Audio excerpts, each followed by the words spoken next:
नमस्कार मित्रों, उपयोगी मंत्र यूट्यूब चैनल पर आपका बहुत बहुत स्वागत है। मित्रों, आशा करता हूं कि आप लोग बहुत अच्छे से होंगे और आपकी पढ़ाई बड़े अच्छे ढंग से चल रही होगी। मित्रों, इस वीडियो में हम लोग उत्तर प्रदेश पुलिस भर्ती का youth competition times practice book का प्रैक्टिस सेट नंबर 2 के सामान्य हिंदी सेक्शन को देखेंगे। इसके पहले हम लोग इसके जीके के सेक्शन को कंप्लीट कर चुके हैं और सामान्य हिंदी का ये दूसरा प्रैक्टिस सेट है। तो चलिए शुरू करते हैं। सूरदास के गुरु कौन थे? सूरदास जी वात्सल्य रस के सम्राट माने जाते हैं। सूरदास जी हिंदी साहित्य में भक्ति काल के कृष्ण अष्टछाप कवियों में से एक हैं और इनके गुरु जी का नाम था वल्लभाचार्य। ऑप्शन नंबर सी सही हो जाएगा। अगला प्रश्न देखते हैं। छंद पढ़ते समय आने वाले विराम को क्या कहते हैं? छंद पढ़ते समय जो विराम आता है उसको यति कहते हैं। ऑप्शन नंबर बी यति। अगला प्रश्न देखते हैं।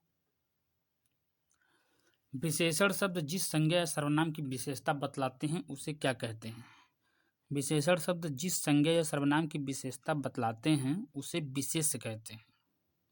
ऑप्शन नंबर बी सही हो जाएगा। Option number B. जैसे काला घोड़ा अगर कहा गया तो घोड़ा तो हो जाएगा विशेष, लेकिन उसकी विशेषता क्या है? वो काला है, तो वो विशेषण हो जाएगा काला। अगला प्रश्न देखते हैं। प्राचीन शब्द विशेषण की किस प्रकार में आता है? तो प्राचीन शब्द विशेषण में गुणवाचक विशेषण के अंतर्गत आएगा। ऑप्शन नंबर डी सही हो जाएगा। Option number D. अगला प्रश्न देखते हैं। अभ्यास का विशेषण रूप है, तो अभ्यास का विशेषण रूप अभ्यासी होगा। Option number B. Option number B. अगला प्रश्न देखते हैं। मुहावरे दिए गए हैं। द्रौपदी का चीर का क्या अर्थ है? तो द्रौपदी के चीर का अर्थ है कभी समाप्त ना होना। ऑप्शन नंबर सी सही हो जाएगा। ऑप्शन नंबर सी।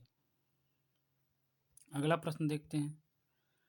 कूपमंडूक होना का क्या अर्थ है? कूपमंडूक होने का अर्थ है सीमित ज्ञान या सीमित अनुभव होना। ऑप्शन नंबर डी सही हो जाएगा। Option number D. कूप कुएं को कहते हैं। अगला प्रश्न देखते हैं।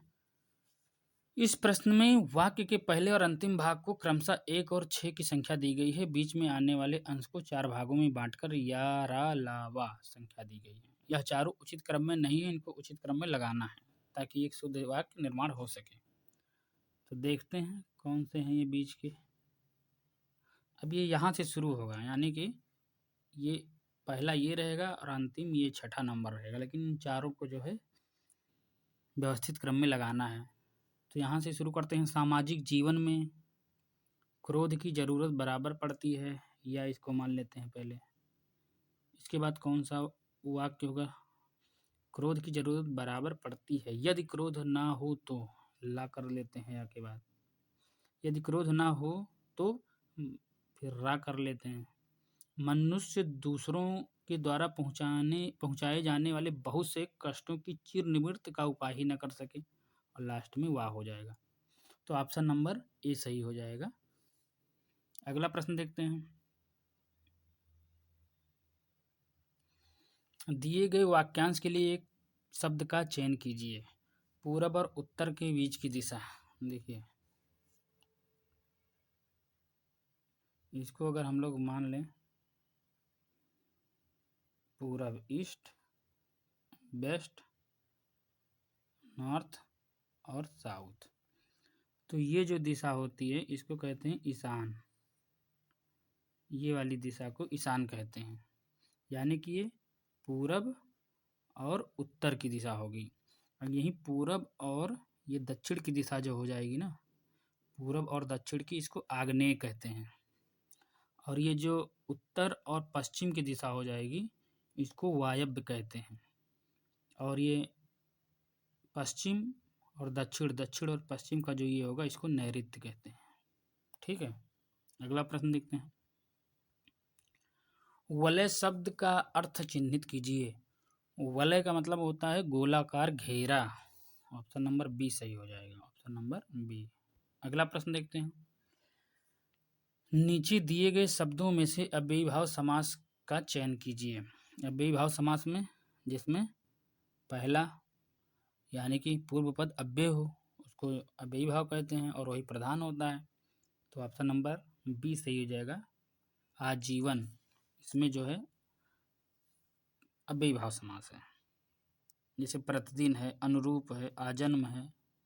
अगला प्रश्न देखते हैं। ठीक समय पर आ जाना कौन सा कारक है? देखिए इसमें जो ये पर है अधिकरण में होता है, में और पर अधिकरण कारक होता है। तो ऑप्शन नंबर डी सही हो जाएगा, ऑप्शन नंबर डी। अधिकरण कारक में क्या होता है कि जो क्रिया के समय, स्थान, अवसर आदि का बोध कराए तो वहाँ अधिकरण कारक होता है। जैसे चिड़िया पेड़ पर बैठी है, कहाँ बैठी है? पेड़ पर, तो अधिकरण है पर। अगला प्रश्न देखते हैं। मंदिर और मंदिरा युग्म का उपयुक्त अर्थ वाला युग्म कौन सा होगा? तो इसका जो है एक मंदिर का अर्थ है देवालय और दूसरे मंदिरा जो लिखा है उसका अर्थ होता है अश्वशाला। अश्वशाला, ऑप्शन नंबर डी। अगला प्रश्न देखते हैं। निम्नलिखित में से मिश्र वाक्य है। देखिए आप लोगों ने पढ़ाई की होगी, सरल वाक्य, संयुक्त वाक्य, मिश्र वाक्य। तो मिश्र वाक्य क्या होता है? जिन वाक्यों में एक प्रधान उपवाक्य हो तथा दूसरा आश्रित उपवाक्य हो, उसके ऊपर आश्रित हो प्रधान के, तथा दोनों वाक्य आपस में जब तब जहाँ तहाँ ज्यों इत्यादि से जुड़े हों तो वही मिश्र वाक्य कहलाते हैं। तो ज्यों ही वह घर से बाहर निकला वर्षा होने लगी, यही हो जाएगा मिश्र वाक्य, ऑप्शन नंबर डी 52 का। अगला प्रश्न देखते हैं। ये काव्यांश है, इसको पढ़कर जो है उत्तर देना है। आज बरसों बाद उठी है इच्छा, हम कुछ कर दिखाएं, एक अनोखा जश्न मनाएं, अपना कोरा अस्तित्व जमाएं। आज बरसों बाद सूखे पत्तों पर बसंत ऋतु आई है, विचार रूपी कलियों पर बहार खिल आई है, गहनता की फसल लहलहाई है, शायद इसी कारण आज बरसों बाद उठी है इच्छा, हम कुछ कर दिखाएं, अपना कोरा अस्तित्व जमाएं। ये है कविता। अब प्रश्न है, कवि के मन में इच्छा उत्पन्न हुई है, क्या करने की इच्छा उत्पन्न हुई है ये बताना है आपको। तो कुछ महत्वपूर्ण कार्य करने की इच्छा उत्पन्न हुई है, ऑप्शन नंबर ए सही हो जाएगा, ऑप्शन नंबर ए। अगला प्रश्न देखते हैं। सूखे पत्ते प्रतीक हैं, किसके प्रतीक हैं सूखे पत्ते? ये मन के सूनेपन के हैं, ऑप्शन नंबर सी सही हो जाएगा, ऑप्शन नंबर सी। अगला प्रश्न देखते हैं। किन कलियों पर बहार का आगमन हुआ है? तो इसका हो जाएगा विचार रूपी कलियों पर, ऑप्शन नंबर बी। उसी कविता में ये सब कुछ उत्तर छिपा रहता है।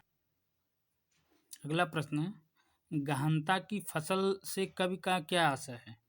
तो गहनता की फसल से कवि का आशा है विचारों में परिपक्वता से, ऑप्शन नंबर ए सही हो जाएगा, ऑप्शन नंबर ए। अगला प्रश्न देखते हैं। रिक्त स्थान है, दिए गए विकल्पों में उचित विकल्प चुनिए। रामू की उपेक्षा केवल इसीलिए हुई क्योंकि राजू उसकी अपेक्षा अधिक बुद्धिमान है। तो पहले आएगा उपेक्षा, उसके बाद आएगा अपेक्षा, ऑप्शन नंबर सी सही हो जाएगा। ठीक है, अगला प्रश्न देखते हैं। निम्न पंक्ति में सही अलंकार का चयन कीजिए। पंक्ति कौन सी है? पानी बीच मीन प्यासी, मोहि सुन सुनी आवे हासी। पानी का मतलब पानी ही है और मीन का मतलब मछली है। तो पानी में रहकर मछली प्यासी है, ये कैसे लग रहा है? जहाँ कारण के रहते हुए कार्य का ना होना पाया जाए वहाँ पर विशेषोक्ति अलंकार होता है, यानी कि यहाँ मछली पानी में रहते हुए भी प्यासी है। तो ऑप्शन नंबर सी सही हो जाएगा। अगला प्रश्न देखते हैं। निम्नलिखित विकल्पों में से किस विकल्प में सभी शब्द व्यक्तिवाचक संज्ञाएं हैं? वह संज्ञा जो किसी वस्तु, व्यक्ति, स्थान का बोध कराती है उसे व्यक्तिवाचक संज्ञा कहते हैं। तो इसमें राम, रामचरितमानस और गंगा ये व्यक्तिवाचक संज्ञाएं हो जाएंगी, ऑप्शन नंबर ए सही हो जाएगा। अगला प्रश्न देखते हैं। निम्नलिखित में क्या गंगा का पर्यायवाची नहीं है? तो इसमें जो है कालिंदी जो है ना ये यमुना जी का है, बाकी मंदाकिनी, भागीरथी, सूर, सरिता ये गंगा जी के पर्यायवाची हैं। और कालिंदी यमुना जी का है। सही वर्तनी शब्द का चयन कीजिए। अवन्नति, श्रृंगार, मुश्किल, मातृभूमि। तो इसमें श्रृंगार सही है, ऑप्शन नंबर बी यही सही है। इसमें यहाँ तरह होना चाहिए था, इसमें ये पूरा सा नहीं होना चाहिए था, ये होना चाहिए था। अगला प्रश्न देखते हैं। समूहार्थक शब्द चिन्हित कीजिए समूह को जो दर्शाता हो। तो पुरुष समूह है, स्त्री, मनुष्य, भीड़ समूह कहते हैं, यानी कि भीड़ लगी हुई, यानी कि हम बहुत लोग इकट्ठा हुए हैं, तो वो समूहवाचक है। अगला प्रश्न देखते हैं। आंशिक शब्द में प्रत्यय क्या है? इसमें इक प्रत्यय है, ऑप्शन नंबर अंश प्लस इक, आंशिक। अगला प्रश्न देखते हैं। नीचे दिए गए वाक्य के त्रुटिपूर्ण खंड को चिन्हित कीजिए। यदि कोई त्रुटि ना हो तो डी भाग को चिन्हित कीजिए। पुलिस द्वारा चोरी का माल बरामद किया गया है। इसमें मुझे लगता है सी गलत है। पुलिस द्वारा चोरी का माल बरामद किया गया है, ये होगा, हो गया है नहीं। अगला प्रश्न देखते हैं। बधूर्म का संधि विच्छेद होगा।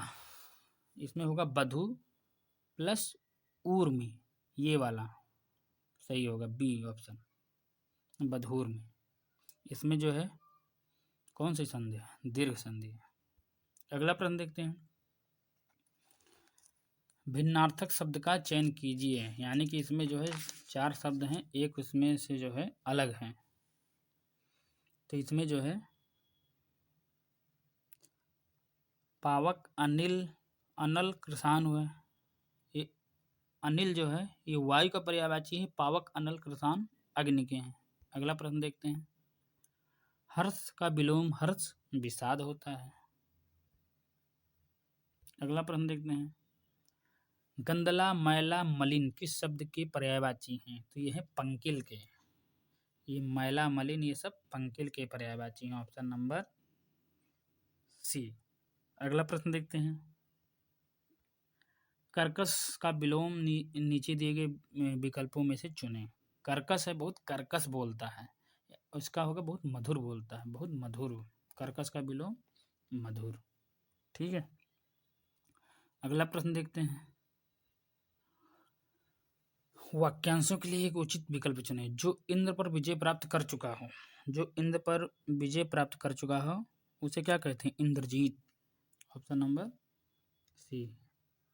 मेघनाथ को इंद्रजीत भी कहते थे क्योंकि वो इंद्र पर विजय प्राप्त कर चुका था। अगला प्रश्न देखते हैं। उच्च कुल में पैदा व्यक्ति को क्या कहते हैं? कुलीन कहते हैं, ऑप्शन नंबर डी। अगला प्रश्न। ईश्वर तुम्हें दीर्घायु दें, अर्थ के आधार पर वाक्य का भेद बताएं। ईश्वर तुम्हें दीर्घायु दें, यानी कि ये इच्छावाचक है, हमारी इच्छा है, ऑप्शन नंबर सी सही हो जाएगा, 72 का ऑप्शन नंबर सी। अगला प्रश्न देखते हैं। श्री गणेश का विलोम क्या है? श्री गणेश का मतलब होता है शुरू करना, इत श्री का मतलब समाप्त, तो ऑप्शन नंबर बी सही हो जाएगा। अगला प्रश्न देखते हैं। फूल का पर्यायवाची नहीं है। देखिए सुमन, पुष्प, कुसुम तो फूल के पर्यायवाची हैं, लेकिन तनुजा पुत्री का पर्यायवाची होता है, तो ये पुत्री का पर्यायवाची है, फूल का नहीं। अगला प्रश्न है। किस रस को रसराज कहा जाता है? तो श्रृंगार रस को रसराज कहा जाता है, तो ऑप्शन नंबर सी सही हो जाएगा। ये रहे आज के प्रश्न। वीडियो देखने के लिए आपका बहुत बहुत धन्यवाद।